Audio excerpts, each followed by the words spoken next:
క్రైస్తవులు ఏ గ్రామానికి వెళ్ళినా, ఏ పట్టణానికి వెళ్ళినా, ఏ నగరానికి వెళ్ళినా వాళ్ళు సువార్తను ప్రకటిస్తారు. సువార్త అంటే ఏంటి? మనుషులందరి కొరకు దేవుడు శిలువ మీద తన ప్రాణం పెట్టాడు.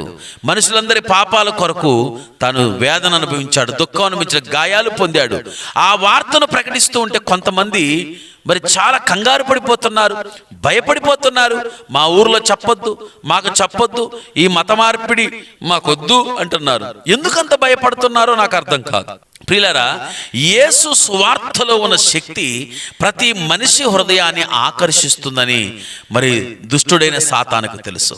సాతాను యొక్క ఆధీనంలో ఉన్న ప్రజలు వాని చేత ప్రేరేపించబడి, వద్దు, మా ఊర్లో సారా కొట్లు ఉండొచ్చు, మా ఊర్లో తప్పుడు పనులు చేసేవాళ్ళు ఉండొచ్చు, మా ఊర్లో చెడ్డ కార్యాలు చేసేవాళ్ళు ఉండొచ్చు, అబద్ధాలు మాట్లాడేవారు మాట్లాడొచ్చు, తప్పుడు పనులు చేసేవాళ్ళు చెయ్యొచ్చు, రకరకాల మూఢనమ్మకాలతో మా ఊర్లో ఎలాగైనా బ్రతకొచ్చు. అసలు మనుషుల్లాగా కూడా కాదు, జంతువుల్లాగా బ్రతకడానికి మా దగ్గర అవకాశం ఉంది, కానీ పరమాత్మని యొక్క రక్షణ సువార్త మాత్రం మీరు తీసుకురావద్దు అని చాలా కంగారు పడిపోతున్నారు మనుషులు. ప్రియులారా, గమనించండి. ఎందుకు అంటే సువార్తకు మనిషిని రక్షించే శక్తి ఉంది. సువార్తను ఆపడానికి చీకటి శక్తులు పోరాడుతూ ఉంటాయి. చీకటి శక్తులు తన మనుషులను వాడుకొని అడ్డగిస్తూ ఉంటాయి.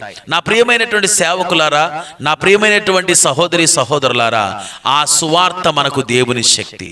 నమ్ము వారిని రక్షించుటకు అది దేవుని దయాపూర్వక సంకల్పమైంది.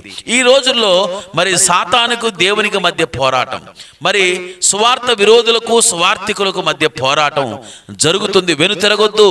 ప్రభు ఆజ్ఞాపించాడు, మీరు సర్వలోకానికి వెళ్ళి సర్వ సృష్టికి సువార్తను ప్రకటించండి, క్రీస్తును ప్రకటించండి. క్రీస్తు ఏమి చెప్పాడో, ఏమి చెయ్యమన్నాడో అది ఈ లోకానికి మనము మరి చెప్పాలి, ఆ లోకానికి వార్త అందించాలి.